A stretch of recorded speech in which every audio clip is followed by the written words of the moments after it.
Good morning. Good morning. Thank you. A few of you are awake. If we can get those of you who are out getting coffee, if you can bring your coffee in, we're ready to get started. I'm Del Elliott. I'm the principal investigator on the Blueprints Initiative, and it's my pleasure to welcome all of you here. We're really glad that you've come. We think we've got a good conference agenda, and that while you're here, you'll have the opportunity to make new connections, to get informed on the latest things happening in evidence-based programming, sort of the front line, so to speak, of what works.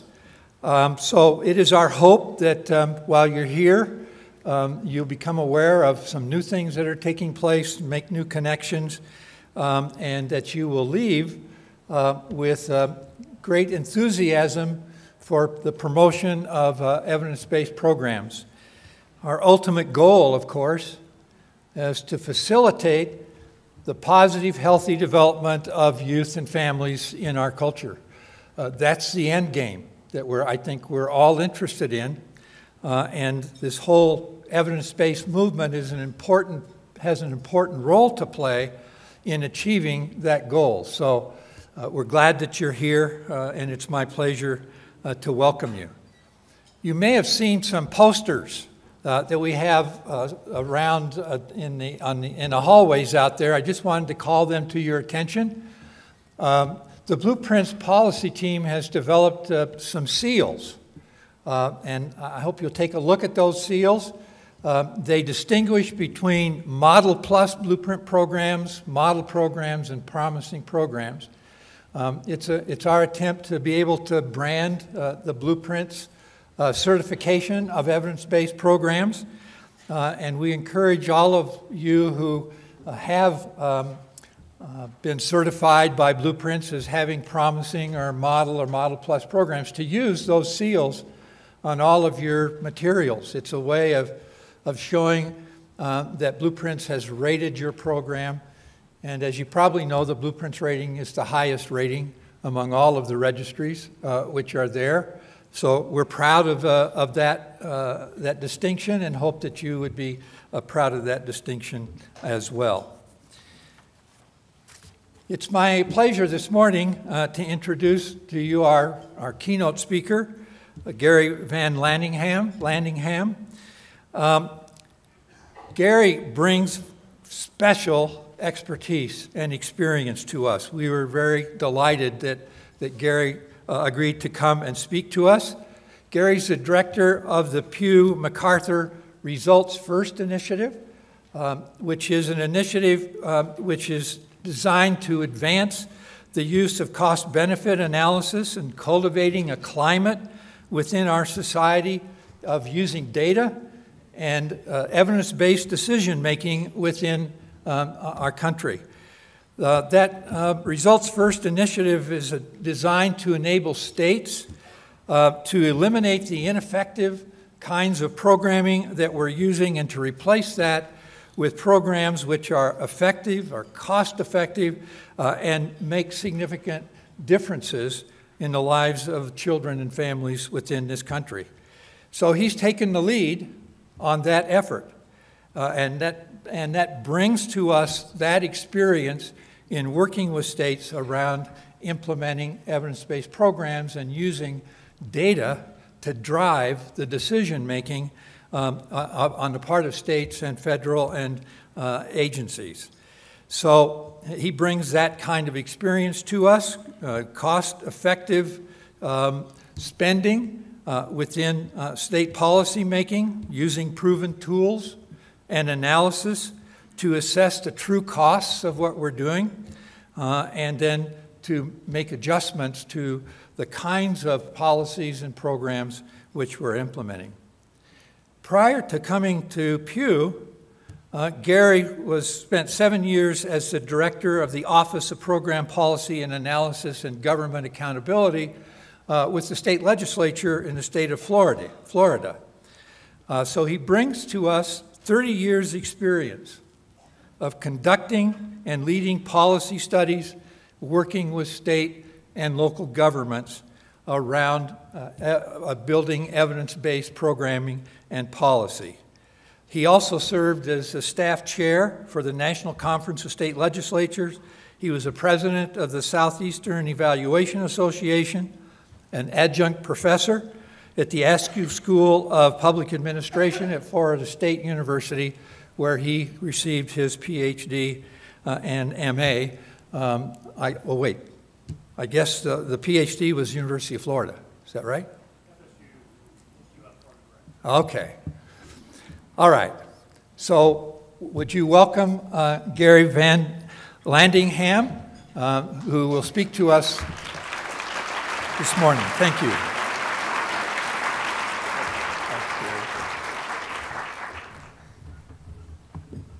Well, good morning. I did bring something in case I have a Marco Rubio moment. I am from Florida, so I can say that. What I'd like to talk about today is really what I think is sort of the state of the world of evidence-based policymaking. And some people are calling this the golden age of evidence-based policymaking. And where did that come from? Actually, that was the title of the recent conference of the Association for Public Policy and Management, which is the largest group of academics and practitioners who sort of work in this space. And they proclaim this to be the golden age of evidence-based policymaking. I think that that may be a little bit out in front of us. I think maybe we are in the dawn of evidence-based policymaking. So if you weren't aware that this is the golden age, please keep sardonic comments like, gee, I thought it would be shinier to yourself. But I think that this is sort of signifying that we have reached a stage of evolution as a group of people who are interested in this space. And that is something that we should celebrate. We have come a long ways. But there's a lot of work that still needs to be done. And I'd say that if we play our cards right, we will be in the evidence-based policymaking golden age. If not, then I fear that we will find ourselves in the same position as all of those wonderful buzzwords that we have grown to know and love over the course of our careers, because most of us remember things like PPPS and ZZB and TQM and reinventing government and all the other wonderful things that have come and mostly gone in terms of the space. So how do we make sure that our golden age lasts, I think is what I want to talk about. What I'd like to talk about is sort of where we are as a movement of people who care desperately about making better policy choices so that we can solve the social problems that our country has. Things that have brought us to this space, but then also some challenges that we collectively face. And I think it's going to require collective action of all the people in this room to achieve what we really want to see happen for the country. The good news, evidence-based policymaking is now the buzzword. There is a lot of buzz about evidence-based policymaking. If you are in Twitter, this means that we are trending. That is good. So there's a lot of buzz, and you hear this in the policymaking sphere. You're hearing this from policymakers. You're hearing this from the foundation community. You're starting to hear it from government officials. So the nice thing is we have crossed the first big hurdle, which is getting policymakers to even understand what we are talking about. And this is good. If we can get policymakers to understand what we're talking about, there is some hope that one day our children and parents will understand what we're talking about. But I think that that is something that we have achieved. There are major evidence initiatives underway now in public, private, and nonprofit sectors. I'll talk a little bit more about these things, but there's a lot of movement going on now with evidence. There's a lot of growing bipartisan support for using evidence. That is both great and somewhat scary. I haven't seen the commercials yet saying that if elected, I will create a great wall between us and bad programs. But there is a lot of policymaker people getting on board with using evidence, and I think that that is a very good thing. This has implications for the field which are good, both good and bad, and we need to understand that. The good thing is that evidence-based policymaking and evidence-based programs are entering a period of competitive advantage in the marketplace for funding.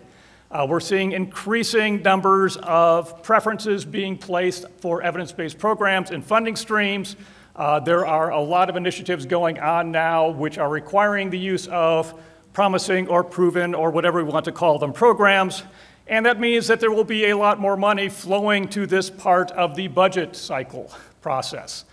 So if you are looking for funding for your evidence-based program, it doesn't get a lot better than this. People are understanding this. More and more states are starting to put evidence preferences in place. So the good news is, hey, we have gotten through the noise. We have got people's attention. They understand that evidence is important, and they're increasingly paying attention to it and moving money towards the things that we care about. That is great. But, and there is always a but, this requires us to tackle some really wicked problems, like scaling a program, which has been shown to be effective in one place. Can we then make this a statewide program that will operate with fidelity across all of the places that we're trying to do? This is going to require a lot of collaborations between different parts of the evidence environment. And most scary of all, it's going to require us to show that we actually can achieve what we are talking about when we tell policymakers, hey, look at our program. If you give us money, we will be able to do X. We're going to be required to show that.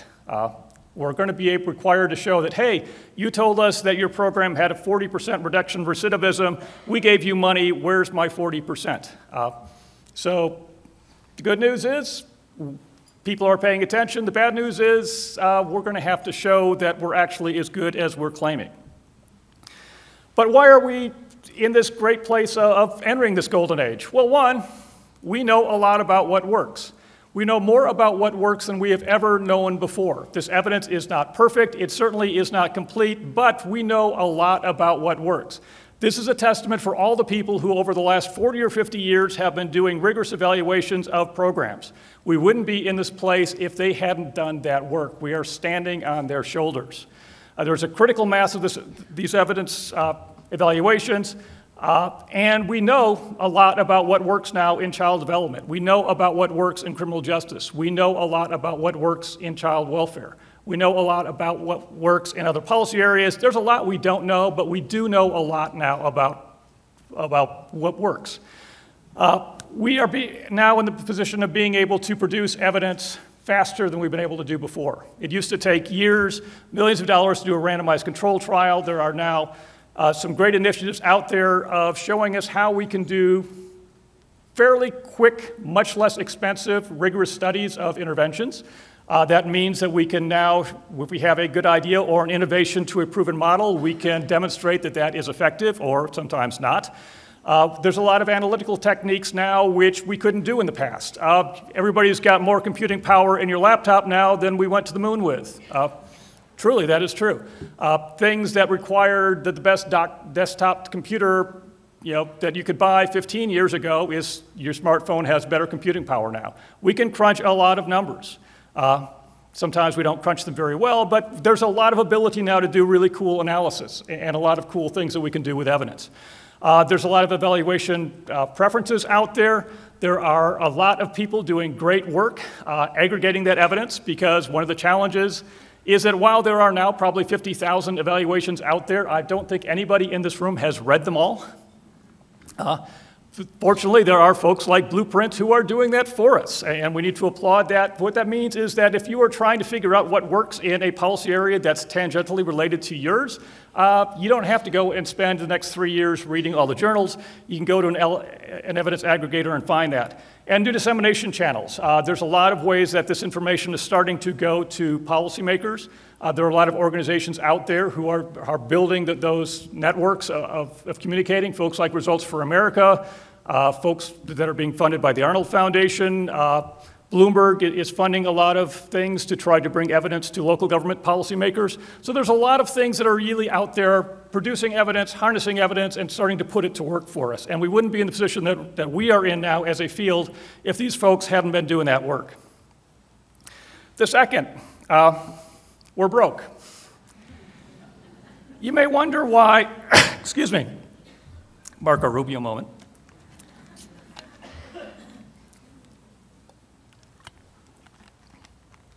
You may wonder why this is a good thing.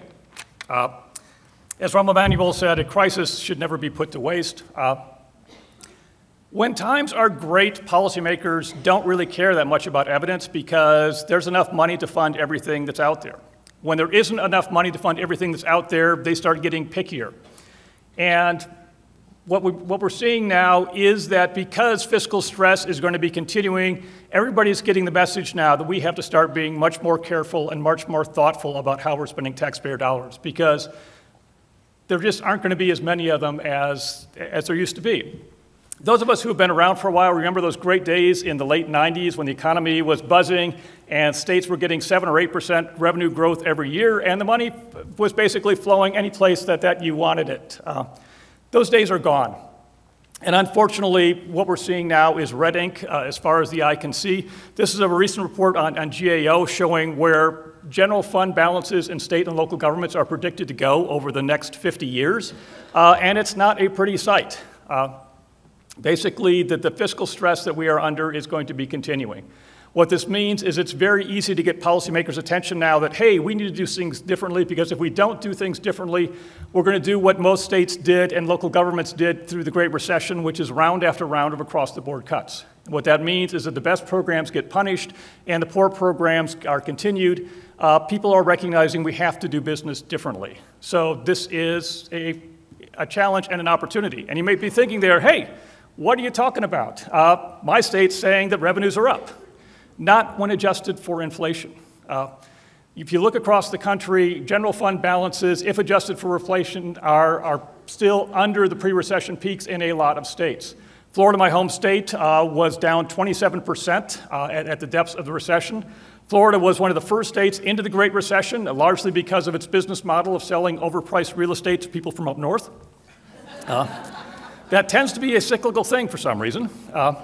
But Florida right now is thinking that if you adjust for inflation, they will get back to their pre-recession general fund peak sometime in 2017 or 2018. It's basically a 12-year trough.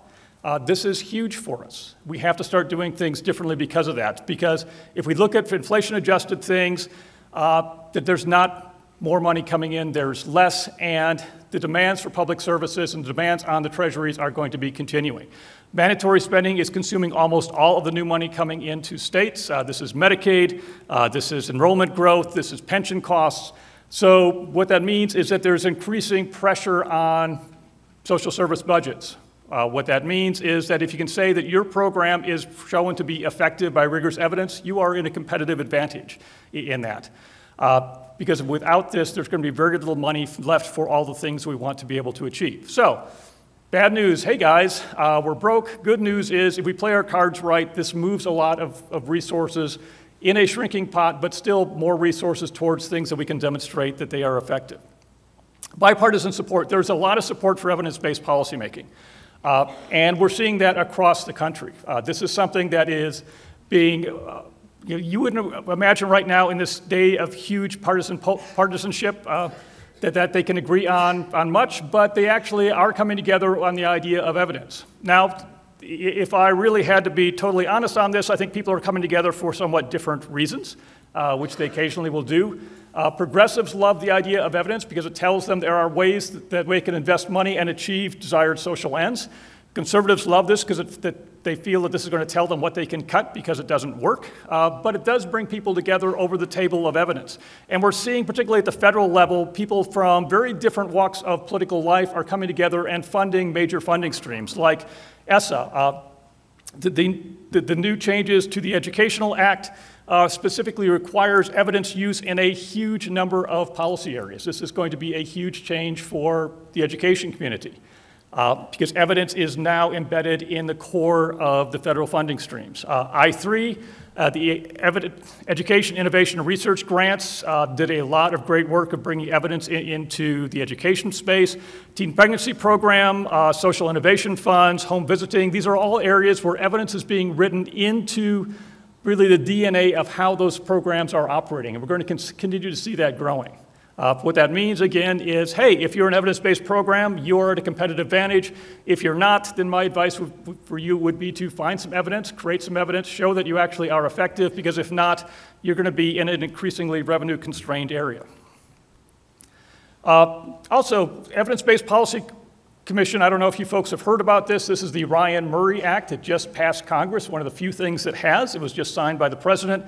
It's creating a bipartisan commission that will be looking at evidence issues. It's not totally clear yet who will serve or what exactly they will be looking at, but they're going to be looking at ways where we can do things like share data better so that we can, come up with better ways of doing research, where we can make evidence more readily accessible to researchers, where we can look at some of the issues that are constraining evidence use at the federal government and in other policy spheres, and really has the potential of, on a bipartisan way, building a way forward to continue to build the data use requirements that are in there. And there's new evidence approaches that are out there that are doing some very good work. In addition to the evidence mandates that I talked about, pay for success, social innovation bonds are something that, while still fairly small, is creating a lot of buzz out there.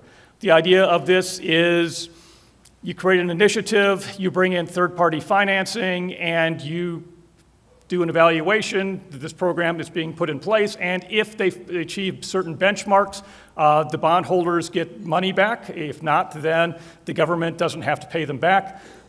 The idea is that if we can show that programs really are effective, then this is something that might bring in private sector capital, which could help deal with the funding limitations that we have. A lot of challenges in this. It's still fairly small, but a huge amount of attention is being paid to bringing private sector funding into the space that we all care about. And also the ways of using evidence systematically within the policy process. Bringing this information into the budget process so it becomes part of the DNA of how governments think about their policy choices. There's a number of initiatives about this. I'm going to talk a little bit about my work with Results First, but there are increasingly ways where evidence is being brought into the policymaking process in very structured ways that simply haven't been there for us in the past. But one of the key limitations that we see with evidence use is that right now we're in the position that if you are an evidence-based program, you're sort of in a position where you say, hey guys, we've got a new program which has been shown to be effective in reducing child abuse or reducing juvenile offending or some other social aim that we want to achieve.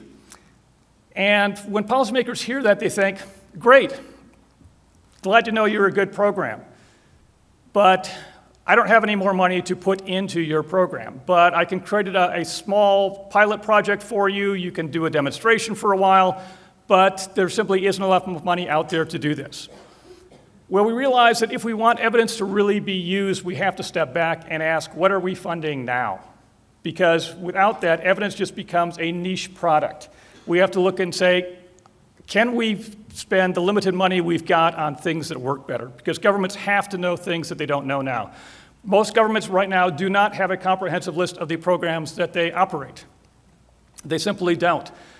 Programs are established, they go out to the agencies, they go out to the provider network, they vanish into the great unwashed appropriation base, and no one really knows that they are there 20 years later. When we ask governments, can you give us a list of programs that they operate, it takes them months to develop that because the legislature doesn't have a comprehensive list of programs that are operating. Governors don't have that list. Agencies frequently don't have a comprehensive list of the programs that they operate because they have delegated that authority to their districts or to the provider networks. There's one state that will remain nameless, basically has a big master contract for all behavioral health services, and they really don't have a clue what services are being provided to whom or what happens. What they see is that a provider comes forward and says, hey, give me $2 billion because I need to serve these clients, and people say, okay, here it is. If we want to really ask governments to spend money more strategically, we have to help them figure out what they're doing now and figure out if they are spending money strategically. So we have to ask the questions, what are they doing now? How much are they spending on these programs? Are these evidence-based programs or not? What else could they be doing? That's what Results First is really trying to help governments do. So I want to spend a few minutes walking you through, in a very abbreviated way, what Results First does. I think even Marco wasn't talking in Colorado. So Results First really starts with the question, as I said, what are we doing now? Let's come up with a comprehensive inventory of programs, match them to the evidence, and then ask the question, Are these evidence-based programs or not? And what return on investment do they achieve for you? And are there better things that could provide us a higher ROI than the things we might be doing? And then help target money towards things which the evidence shows can be more effective. And the goal of this really is to help states and local governments get better outcomes with the money that they have available, recognizing that there's unlikely to be more money coming into the system anytime soon. And Results First is designed to deal with social policy areas. We've built this around 7 policy areas: adult criminal justice, juvenile justice, child welfare, mental health, early education that starts with home visiting up through K-12, substance abuse, and some general prevention programs. We are also now looking into, can we expand this into healthcare, particularly Medicaid, and starting to look at workforce programs. And the goal of this really is to help policymakers think strategically about very related policy problems, because we recognize that policy doesn't exist in a vacuum. Your clients do not exist in a vacuum. If we don't deal with these problems effectively, the kids who are unprepared for school today largely will become your juvenile justice population tomorrow, which means that after that they become the adult criminal justice population, or they become the substance abuse population. So we have to help policymakers think holistically about very related policy areas. So that's why we built this around the core policy areas that we all care about. So how do we do this? Well, the first thing, again, is to ask the question, what are we doing now? Help governments come up with a comprehensive inventory of their current programs with supplemental information like what are the program goals, what services are being provided, what clients are being served, and how much money are we spending on this and how much does it cost per client. Again, this is designed basically to give policymakers for the first time a comprehensive view of, hey, what are we spending our money on? And that's good to know. What's more important, though, is what's known about the programs. And again, we're in this great evidence space now. We know a lot about programs. But if you are sitting in an evidence-free zone, which is what the policy process often is, you don't have time to go through that. For example, say that you are an analyst in the Criminal Justice Committee of your state legislature, and your chair comes forward and says, hey, we want to do something on juvenile justice this year. We want to use evidence. Tell me what works. They would not be happy with you if you said, hey guys, give me about a year and a half and I'll go and I'll dig through blueprints and I'll dig through the Department of Justice, and then I'll read all the criminal justice journals for the last 20 years. I'll tell you that information. We have to make that easier for them. So what we've done is use the great work of the clearinghouses.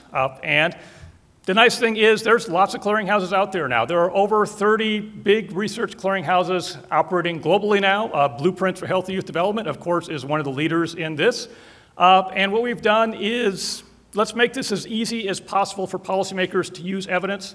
Let's not help make them go to all these different places. We've created the Results First clearinghouse of clearinghouses. Basically, that's what it is. You can go to our website and you can search across 8 major research clearinghouses, the ones that deal with the policy areas that we work at. This is up on the Pew Results First website. It's got a user's guide. Basically, it lets you look across what's known about programs in all of these policy areas. You can search this by type of program. You can search this by clearinghouse. And I'll talk a little bit more about this later, but we've also made it easy to interpret what the clearinghouses are saying. And you can identify what these programs are, you can see what clearinghouses have rated them, and you can then get links back to the clearinghouses for more information. The goal of this is to make it very easy for people who are working in the policy space to identify what's known about programs. Right now, this clearinghouse of clearinghouses includes about 1,200 programs. We're continuing to sort of look at ways of making this more interactive and searchable, but it is something that I would encourage all of you to look at in terms of what's known about the programs that you're either competing with or your program and what the ratings of these programs are. Well, what this allows us to do then is to work with these governments and say, what's known about what the programs that you're currently spending. And we typically find something like this, and this is for illustrative purposes only, but basically we see that usually a relatively small amount of money is being spent on those top tier programs that are out there. In this case, about 10% of the money is being spent on programs that, hey, there's a lot of research that's likely to work. There's also promising programs out there. These are programs where the evidence is decent. It just isn't as strong. These programs haven't been looked at by randomized control trials, maybe good quasi-experimental designs, but it basically means they're a little bit more risky as an investment. Your blue chip programs, your highest rated programs, there are programs that may have been randomized, studied by RCTs across multiple jurisdictions. There's a huge amount of evidence showing that that program works. Promising programs, not quite at that space yet, but probably not a bad bet. And then there's programs out there we find where the best research shows, hey guys, sounds good, doesn't work. Boot camps. Government spent a huge amount of money setting up boot camps with the idea we're going to install military discipline into people so that they will stay on the straight and narrow.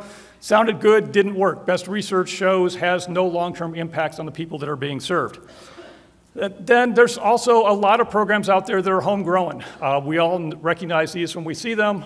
These are just things that government does that no one really has a clue whether they work or not. So what this allows governments to do is say, hey, what are we doing now? Does it make, from an evidence perspective, are these risky investments or not?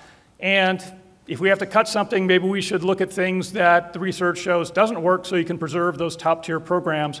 And if we think that we want to continue to fund things that we don't know whether they work or not, this is where we should put our evaluation priority, because why should we have a program out there that we're continuing to spend a lot of money on if we have no idea if it works, if there are other things out there, evidence-based programs that are better bets for us? So that's the first cut of this. The next question, though, is ask the question, what do we get for putting money into this? And this is based on the work that WISP has done, the Washington State Institute for Public Policy. We've taken their model, we've put it into the cloud, we've added some analytical features. What this allows governments to do is really say, based on what the research shows are the effectiveness of these programs, if we did these programs here based on our specific populations and our specific cost structure, what would we get from doing these programs? And are there sweet spots here? And what we typically see is that there usually isn't a great relationship between how much a program costs and what outcomes it delivers for people that can be monetized. Some programs are relatively inexpensive, produce good outcomes. Some of them are very expensive, produce good outcomes. On a dollar-for-dollar basis, though, there are some things that look like sweet spots. Correctional education, helping people get GEDs and other things. In this case, about an 18-to-1 return on investment, a pretty good bet for a government. Unfortunately, there's also things out there which the best research shows, well, they may have what I call a great Little Timmy story, and you've all heard Little Timmy stories. Little Timmy stories are what people talk about in a legislative hearing if they have no evidence. And you've all heard about these. Someone will come in before a committee, the legislature will ask them, well, what evidence is there that your program works? And they start off with, does my program work? Let me tell you about Little Timmy. Little Timmy came into my program about 3 weeks ago. He was starting to get into trouble. He was starting to not go to school anymore. He was at risk for a life of crime and for dropping out.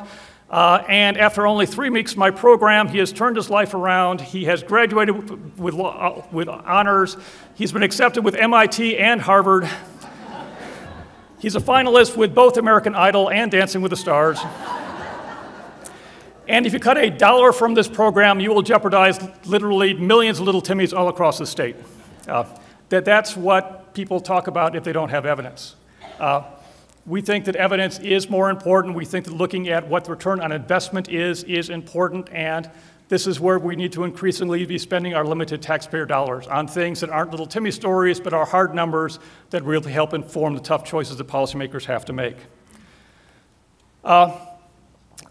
And we also, in addition to building the capacity in governments to do this, because our job is not to go and do this work for them, but to build the capacity within governments to do this work on an ongoing basis.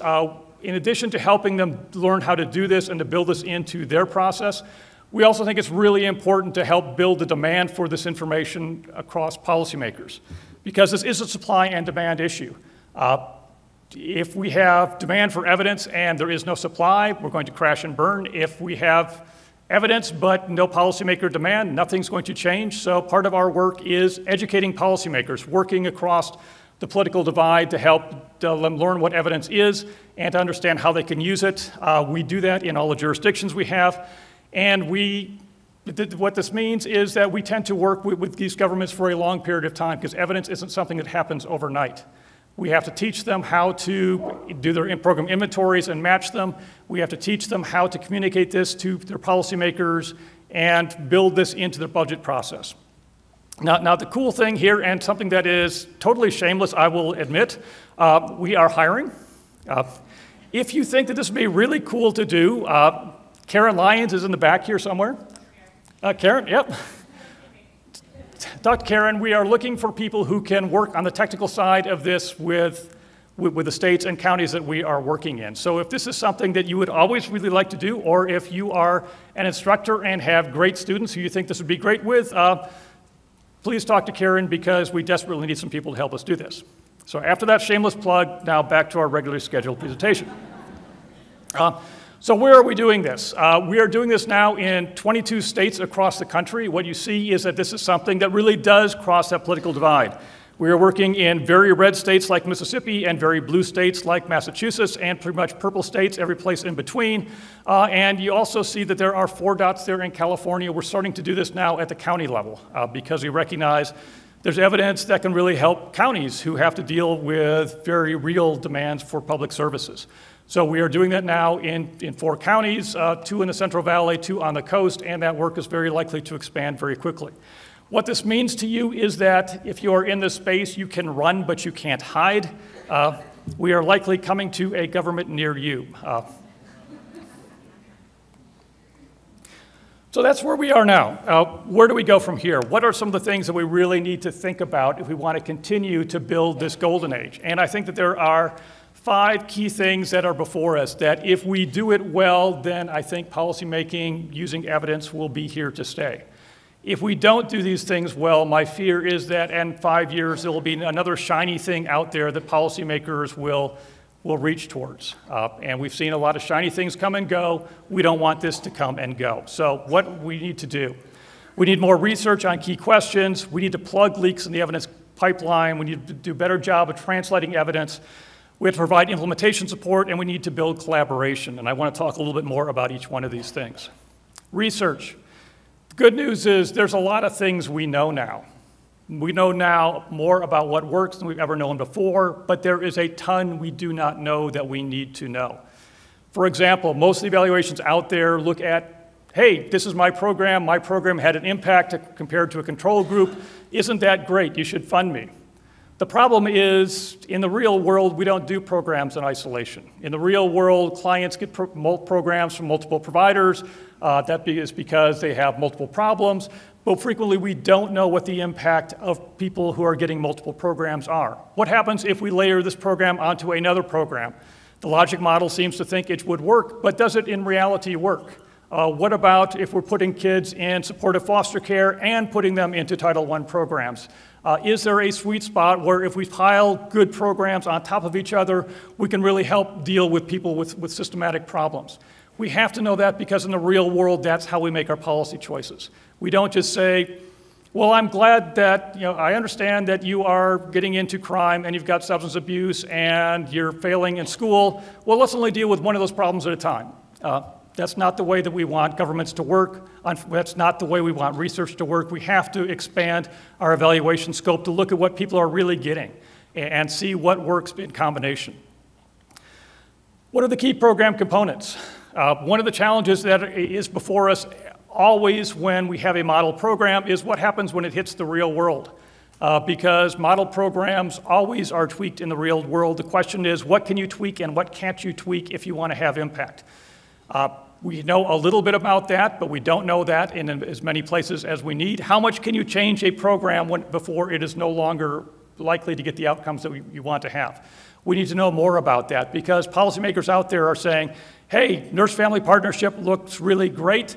Unfortunately, in the rural areas of my state, there are no registered nurses. How do I do MFP if I have to have registered nurses and I can't get them? Can I tweak it? Well, good question. There's some research on some of those questions. There's not research on other things. We have to know more about the implementation requirements of programs. Also, can we scale these programs? If you look at what WISP does great work. They do meta-analysis on lots of programs. What they typically do is they say, we want to be conservative, so when we are predicting for the Washington State Legislature what a program is likely to achieve, they cut the effect size in half. because they recognize the research shows that a program developer frequently gets better outcomes than anyone else can. They really understand this program. They've done it at scale before. They know how to do it. Can we achieve the outcomes that we think we can when we scale these programs? If not, we're going to face a terrible problem where policymakers will say, hey guys, great problem, great program that can help my problem. You told me we get a 20% reduction in recidivism. We gave you 5 years and you're only at 5%. Forget this, we're going to do something else. We have to come up with better ways of scaling this and know what works for scaling. Plugging leaks in the evidence pipeline. This is what pet peeve of mine. There are tons of evaluations out there which should be telling us what works that don't, because they simply did things wrong or they did things badly. They asked the wrong questions, they used underpowered designs, they used weak research designs, they didn't adequately control for things, and consequently the study was not as powerful as it should have been. Or it was a great study. Unfortunately, it's not very useful to people who are trying to understand what that program is because they didn't bother to really explain what the program was. They didn't describe what the implementation requirements were. They didn't say how much it cost to put this program into effect. What that means is when you're looking at this and saying, can I put this into my jurisdiction and use it? You can't answer those questions because you don't have enough information to say what that program really was. Or a huge problem, great study, had everything in it we want. No one ever knows that evaluation was done because all it did is it went to a funder and they didn't publish it anyplace. They put it in a drawer, they decided to use it for their own funding requirement, but for the field of evidence-based policymaking, we lost that. That evidence does not exist to us. We have to think about the pipeline of evidence that is feeding into the research aggregators. We have to do a better job of making sure that evaluation that we are paying for actually is building the research base. And if we don't do that, then we're going to be running a race basically in a sack. And we need to come up with better ways of making sure we're not hindering ourselves with this. This is going to require coming up with different evaluation requirements to make sure that the limited money that is always going to be available for evaluations is actually spent on things that have the biggest impact to us. And I would love to see us come up with things like evaluation open sites, where evaluations would be required to be posted so the aggregators like Blueprints can find those things and consider the evidence there. We have to do a better job of producing the quality evaluations we need to move the field better, and that's going to require changes in how we think about evaluation. Evidence aggregation. That this is a scary thing because I'm talking to Blueprints, but hey guys, can we talk?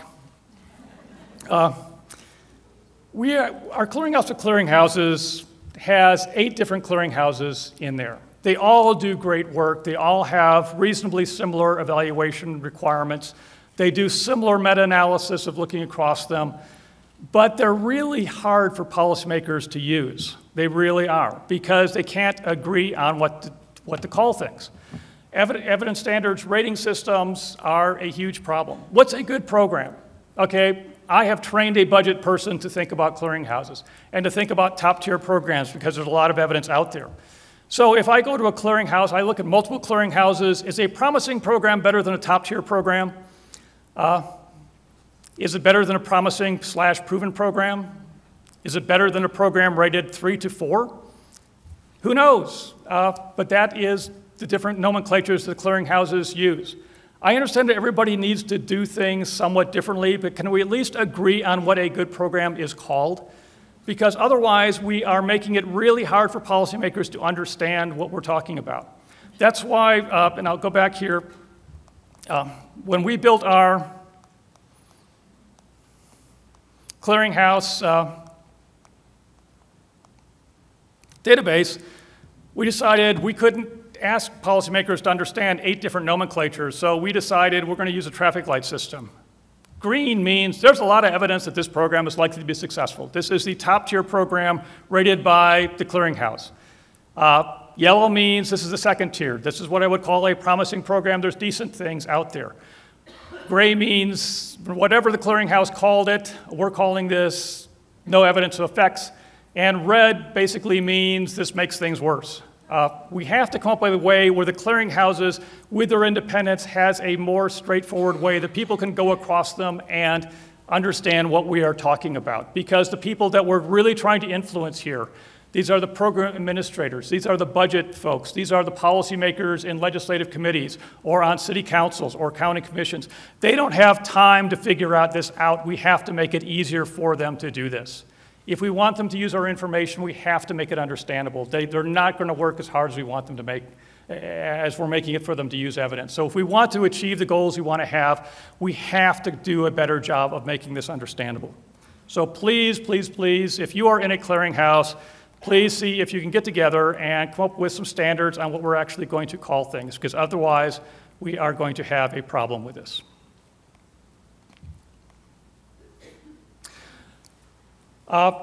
One of the other challenges that the clearinghouses have, and this also may be dangerous, is if I am a funder out there, it's great to know that a program is effective, that this works.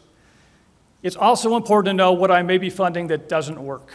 And most clearinghouses don't report what doesn't work. They don't view it as their job. They view it as their job as lifting up great programs. That's wonderful.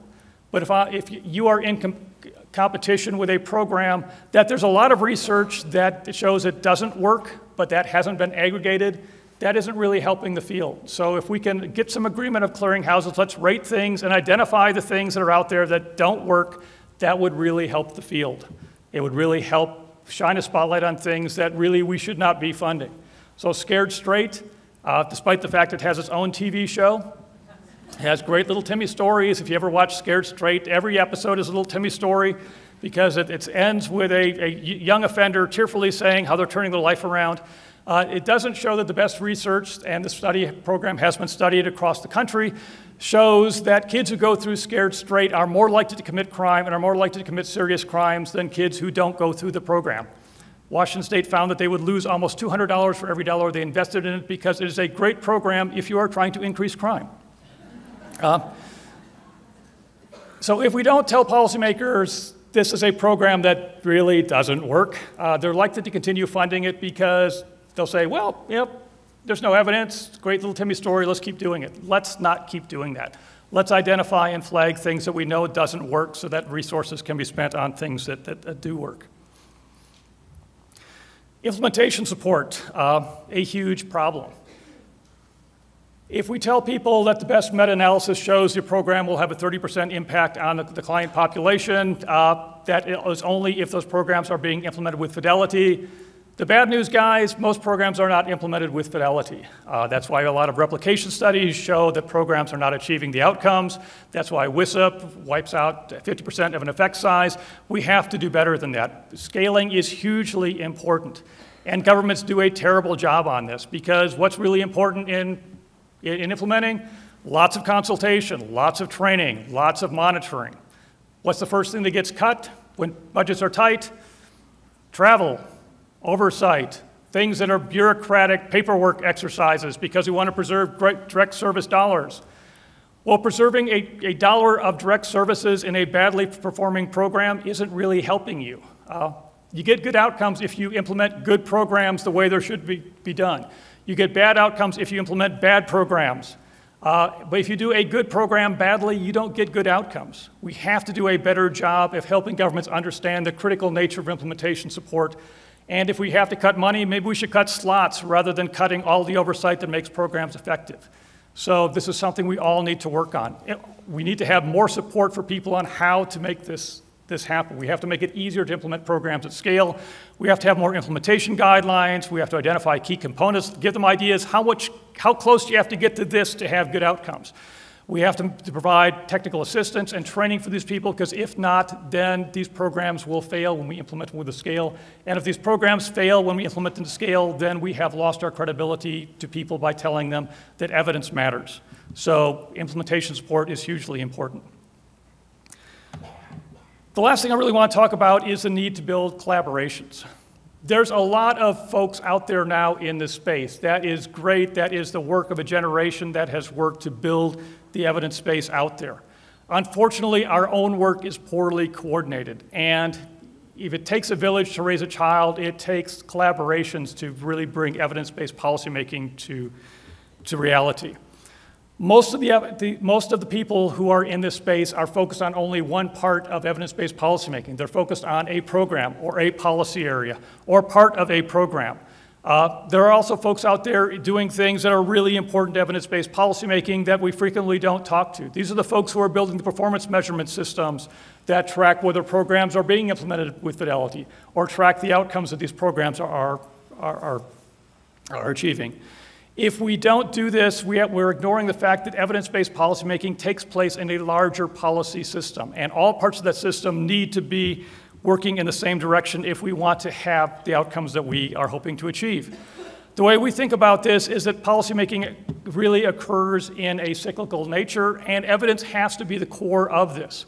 Results First works in the first two areas of this. We're basically evidence investment advisors. We are telling policymakers, here's what the evidence is so that you can consider this in your policy choices and your investment options in individual programs. But that's not the only thing that has to happen. We have to have ways of implementing these programs with fidelity. We have to measure the outcomes to see whether we're getting the outcomes that the research shows we should be getting. We have to strategically use our evaluations to test whether the innovations that we make of tweaking programs are effective or not. If there's homegrown programs out there, we have to see whether they are effective or not. This has to be a system that uses evidence to drive how programs are conceived, how they are implemented, how they are assessed, and how they are funded. None of us have the bandwidth to do all of these areas. One of the challenges that we face with Results First is that people say, hey, can you help us implement these programs? We just made a big bet in early childhood education. You tell us that's important. How can we do this? And we say, sorry you asked us that question. We know that there's folks out there who are experts in these policy areas. We need to build collaborations with you. We need to build collaborations with the folks who are working with states to build these outcome systems. We need to build collaborations of people who are expert in the policy areas that we are working in, because we know a lot about lots of things, but we are not experts in many of them, and you folks are. We have to work together if we want to be able to do this. We have to make it easy for policymakers to use evidence. That takes all of us to work and to see how we can fit our work together. So collaborations is something that I really think is critically important for our field to move forward. We have to break down our own silos. We have to partner and work together in jurisdictions. We have to work together in different policy areas much more effectively than we've been doing this in the past. We have to recognize that we have to hold hands and join together in working in these places.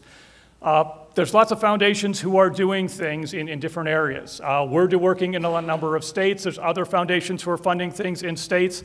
I would love to see us all work together in a couple of states and say, you know, if we do these things and really focus on evidence and do this at the legislative level, at the executive level, at the agency level, at the local government level, hey guys, let's build some exemplars that show what really happens if we use evidence and go big with evidence and have it drive what's happening in a few jurisdictions. I think we need to build those exemplars, and that's going to require us to work across the silos that we are in. Because one thing to keep in mind here is we all got into this business because we care. We care desperately about the social problems that we're trying to solve. We care desperately about the clients who are hurting out there. And if we want to have the impact we want to have, we can't do this alone. If we want to make a difference, we have to reach out to other people who are working in this space. Together, we can build a golden age of evidence. Individually, for our individual programs or individual initiatives, we're going to fail if we don't work together on this. So I would ask you and plead with you, let's find ways to work together, because together we can build a golden age of evidence and have the outcomes that we want to see happen in the jurisdictions that we're working with. So that is, in essence, where I think we are with evidence-based policymaking and the challenges that I think that we are facing. I wanted to leave some time for people to have questions and to have comments on this, and I would welcome fielding them. So.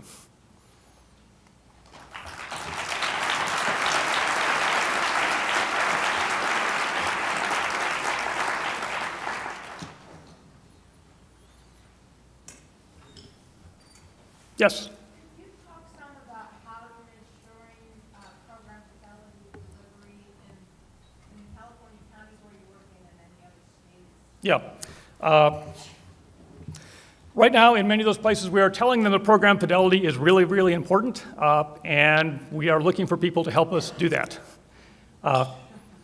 So that is an area where collaboration is important. The counties, I think, are really interesting to work with. What we found is that working with the counties, it's tougher on the analysis stage because they don't have as much data capacity or analytical capacity. The nice thing about local governments is they can move much faster than the state can. So some of them in the space of about 18 months have really made huge commitments to using evidence. And for example, I think it's Kern has set up an evidence team which is going to be out there doing fidelity assessments. But it is something that we recognize is going to be a huge need for us.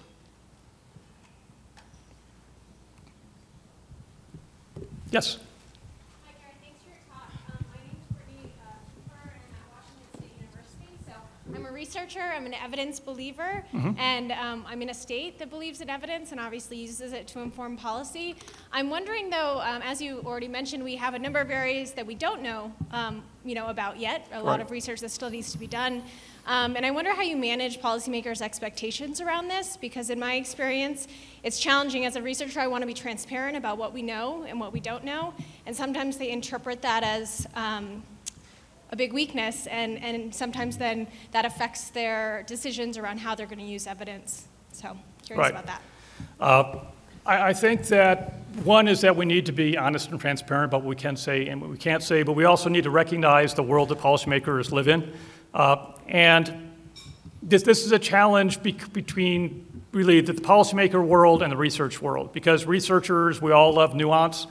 And when they ask that question, we'll start with a 10-minute discussion of the methodology we used and our sampling design, in which case we recognize that they are all now doing Twitter or Facebook. So we have to say, here's what we know, here's what we don't know, here's what you can do with what we know. So I think that is the way that we approach this. We don't know everything, but we know a lot. We know a lot that isn't really driving policy yet. And I think it's important to have collaborations with policymakers. One of the challenges that we all face with this space is policymakers aren't going to come to us. I mean, we have to be able to go to them, and we have to come up with ways that we can tell them, here's the evidence that we have, here's what it means, here's how you can use it, here's caveats, and do it in about 3 minutes. WISA does a great job with that. Steve Oss, who recently retired, is a master at doing presentations and translating evidence to policymakers, and doing so in a very respectful way that also really gets the points across, and we have to do that well.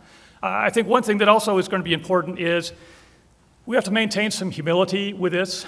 Evidence is important. It's not the only thing that can or should be considered in the policy-making environment. Saying that this is a cost-effective program is great, but cost-effectiveness is not the only thing we care about. We care about things like justice. We care about things like equal protection. So we should never hold ourselves to the idea that top-tier programs are the only things that we should fund. I would never recommend that. I would say that there are things you should look at and see if they work for you, and ask questions if you see that you're funding things that the research is lacking on. But we have to be able to talk to them first and do so in a way that's transparent, open, and meaningful to them. Yes. Good morning. The work that you're doing is really important. Thank you. My question is pretty provocative in that I'm from the New York City area, and we have probably one of the largest evidence-based experiments that are in effect right now. And what kind of work are you doing to make sure that the evidence-based programs are playing nice in the sandbox with all of those programs that have not had any evidence connected to them? And what are you doing to help the agencies sort of integrate the evidence base into the other programs? Because we still have this population of families and children that may not be great fits for some of those programs. So what kind of lens are you looking at to take those variables into consideration? I think that when we're talking to governments, we have to recognize that that conversation is continuing and it needs to be really deep. You don't do this just by talking to an appropriation committee, because there's lots of stakeholders that need to be brought on board with this. So that when we work with people, we work with budget folks, we work with appropriation folks, then we work with agencies, and then you start working with the provider communities. Because if you don't do that, one, there's going to be huge resistance for them, meaningfully, because they're worried that they're going to lose their funding. And two, they need to understand what they need to do to sort of gain their credibility with evidence. They may be doing great programs, and if so, we need to know that, and we need to help them with that, and we need to help them identify research partners. So if they lack that evidence base, they can do a low-cost randomized control trial or quasi-experimental design to really say, yeah, we are working. Now I have more than my little Timmy story. In terms of getting people to play nice, I think, again, that is something that we just need to work on. I mean, funding is a competitive marketplace. There's all sorts of above the board and sometimes below the board things that happen with that. But I think what we need to be able to say is, what we're trying to do here is to help identify what the good programs are, help the other ones up their game so that we're all achieving the outcomes we want to have, and make this something that is meaningful but not overtly threatening. Because when it becomes overtly threatening, then it becomes a political game rather than an evidence game. We want to keep it on the evidence framework. But the city's doing great work with this, and I congratulate all the people with the city who are doing this. New York is really being a leader in using evidence and trying to strategically think through how to solve the tough problems that it's facing. So I'm interested in what you had to say about Medicaid. You just touched upon it briefly, because I've been working with a few national organizations to see if we can get a deep dive into how Medicaid can start funding prevention strategies such as evidence-based parenting and family education and others. And for the states to work collaboratively, what works in one state may not work in another, right, and to develop some outcomes that can then be replicated. And I was just wondering if your foundation was looking at how to do that with Medicaid.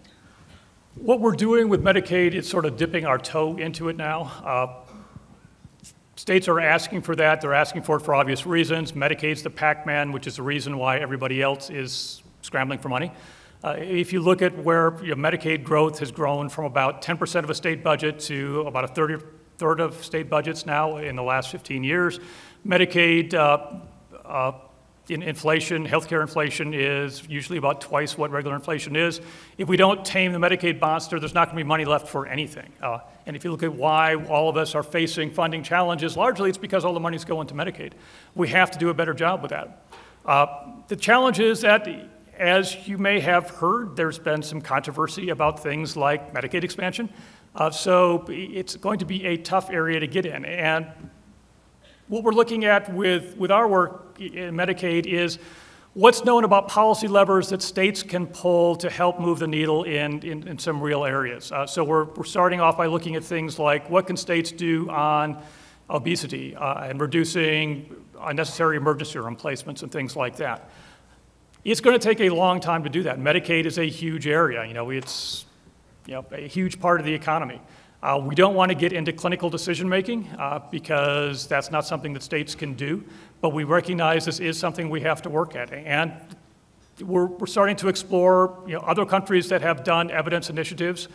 For example, in Canada, the University of Toronto runs a center which does healthcare meta-analysis to help inform the province's choices on what to cover under their single-payer plan. There's similar work going on in the UK.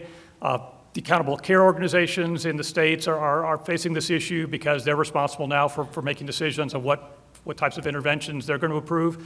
So it is something, it's a huge issue. We have to tackle this. It's going to be a dragon to do, though. It's not going to happen overnight. And I think that's one of the things that we have to keep in mind is that none of this stuff is going to happen overnight. We've been working in some of our jurisdictions now for about 5 years because you start in one policy area, then when they get this, you can expand to other policy areas, and then you start expanding this conversation from the legislature to the executive to the providers. Medicaid's going to be the same thing because in order to tackle Medicaid, we're going to have to not only deal with state Medicaid programs, we're going to have to deal with folks like the AMA and the practice organizations that are growing out there.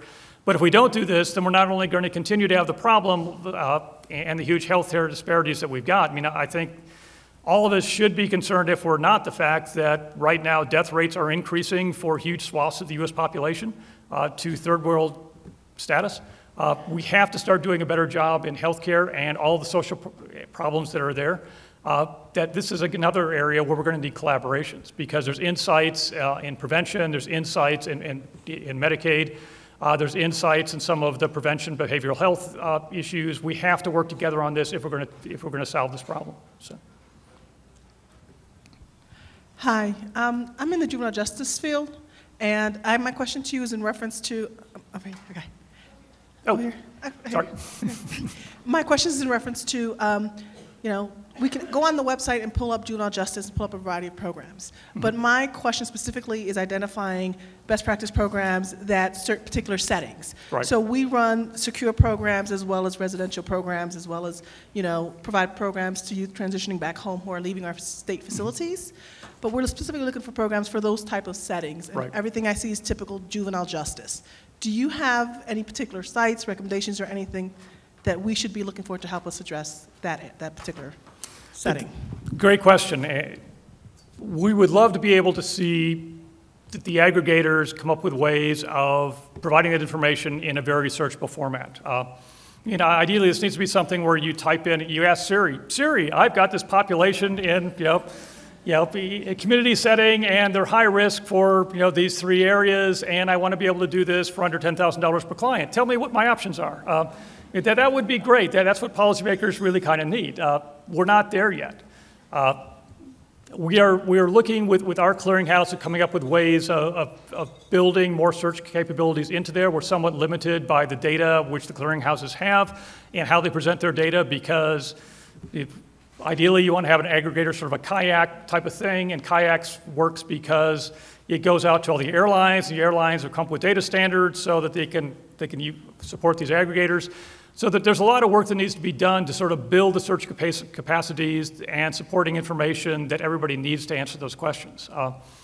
We know it's a problem. We're continuing to work on it, but we're going to need help with the clearinghouses to do that. So, and in all of this, we need to think like the people who are actually going to be using the site, which are the people who are asking the questions that you're asking. So I think that we're making progress. It's going to take a while to get there, but. Yes, my question is, you showed a slide a little while ago in relationship to scaling. Talked about, you showed nearly 50% of programs out there are kind of the other type of program, the homegrown program. And I'm wondering if you've looked at, and your thoughts about some of the meta-analytic work that's done out there around, for adults, the correctional program checklist, and for juveniles, the standardized program evaluation protocol by Dr. Lipsey, that kind of helped homegrown programs to become more effective. Right.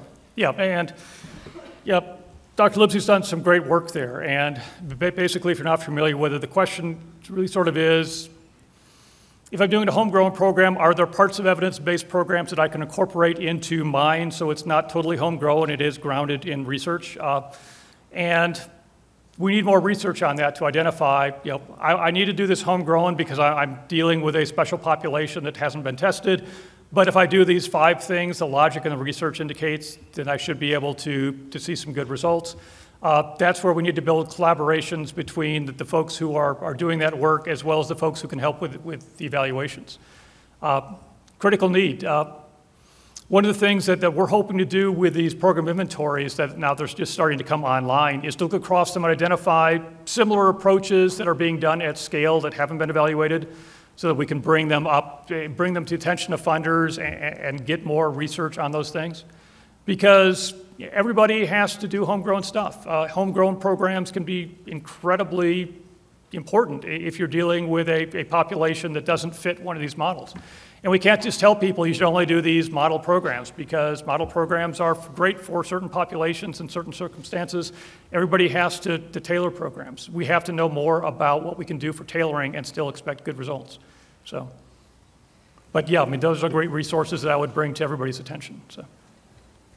Quick question on the evidence aggregators that you list. Are you going to go through those and let people know what the criteria are for each of the 30 evidence aggregators so people can better understand what their rating means? For the 8 research clearinghouses that are in our clearinghouse, we have a user's guide which walks through that and explains that. And if you have any question, Karen Lyons can talk about this at length, if I can punt that to her. Yeah, for the other ones, we're starting an exploration on those to see whether we should bring them into this aggregator that we're building or not. So I'm just to follow up a little bit, I just wanted to make sure that folks understand that some aggregators, for example, NREP, only looks at evidence that's sent to them. Right. So they don't aggressively go out and look at what all the evidence is about a given program. And and so if that's pretty clear in your material, I think that would be very helpful. Yeah, and that's where the clearinghouses vary in some very significant ways. And there's advantages and disadvantages of some of those approaches. If you're saying, send us your evidence and we will rate it, the idea of that is you're encouraging evidence-based programs to go in. If I'm a program that I don't think I've got good evidence on, I'm probably not going to send it in and get a bad rating. So I think that's sort of some rules of the game we need to set up for some of these collaborators. And right now, I think it's very much of a buyer beware market when it comes to some of these. The ones that are in our clearinghouse we're very confident in, but that's why I say there needs to be a lot of work in this space, because otherwise, I'm a policymaker, I see a clearinghouse, I look at it, and I don't understand what the caveats are for that.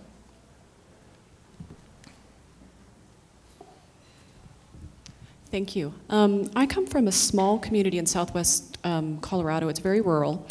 How have you, if you've had any experience in this, dealt with slaying the dragon of anti-intellectualism? Well, I probably wouldn't use that term when talking to them. I think we have to meet policymakers where they are, and I think that there's some good language out there. Talking about what works, I think, is fairly neutral to that, and say, if I'm a policymaker in a rural area, my concerns are going to be, okay, this works in those bright light big city areas, my people are different, so why should I believe the evidence that's there? I don't want somebody coming in and making me feel stupid, so you have to be able to talk to them about what their concerns are, understand what values they're looking for, and then be able to have a conversation with them, and to do that in a way that sort of meets them where they are. But I think that the fact that we're working in some really conservative areas, and actually in some of the more conservative areas, we've got the strongest policymaker support for using evidence. And that's because they understand that they've got huge social problems, and if they want to get out of the box that they are in, they have to do things differently. And they are willing to be very open to using evidence to help invest the limited money that they've got. So I'm cautiously optimistic that we can talk to people in very different places, but we have to recognize where they are and tailor our language to them. But the nice thing about evidence is it does speak to a wide range of the population in a powerful way. Yep.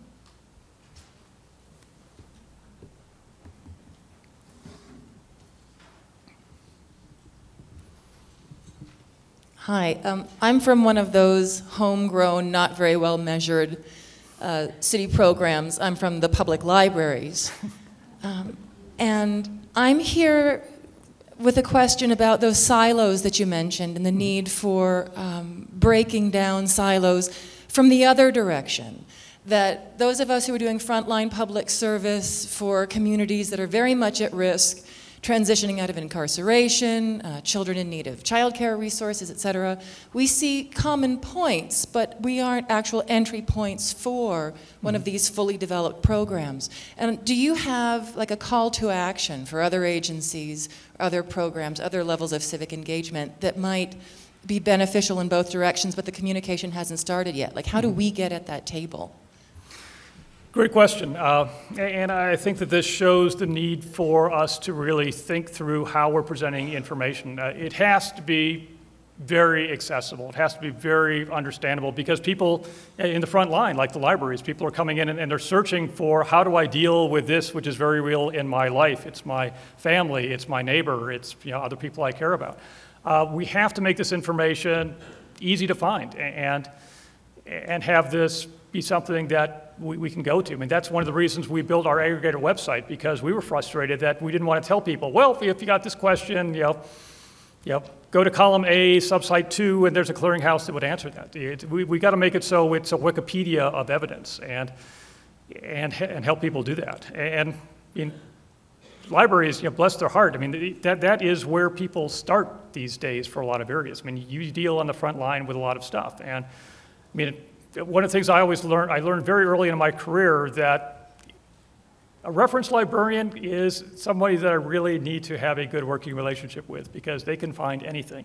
And what that means is other people ask them for everything, and we have to make it easy for you to do the job that you've got to do and identify resources that you can send people to. So now, you can look at our clearinghouse, but that's not going to solve a lot of the problems and practical questions that you've got. But that's another area where collaboration, I think, is vital. Time for one more, I think. Yep.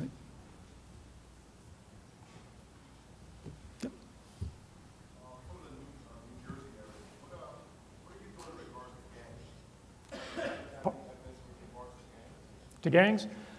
There is some gang-related stuff in some of the criminal justice clearinghouses. I think the Justice Works has some clearinghouse maybe starting to get into some of those areas. So first I talk to Dell and see what he may have on that. So. Well, thank you so much. Thank you for all of your work, and keep it up.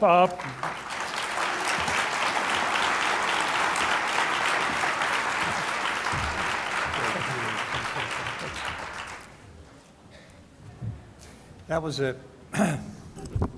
a challenging talk, I feel, aimed at, and that's a good thing.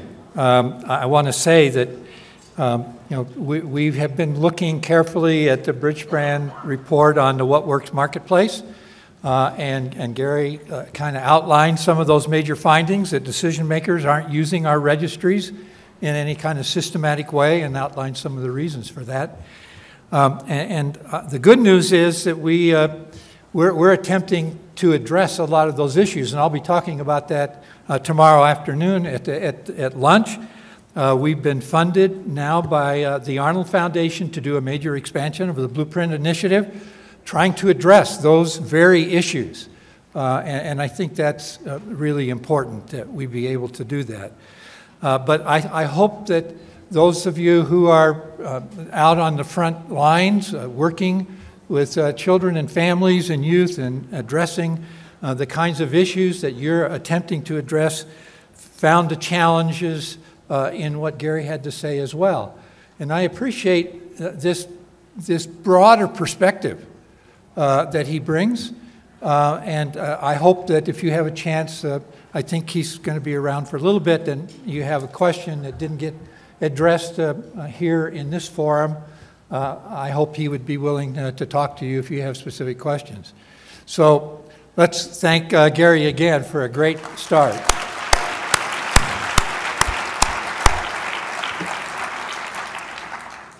One announcement, some of you didn't pick up your vegetarian meal tickets yesterday, if you were here yesterday. So if you need to pick one up, they will be available for you at the registration desk. Sharon?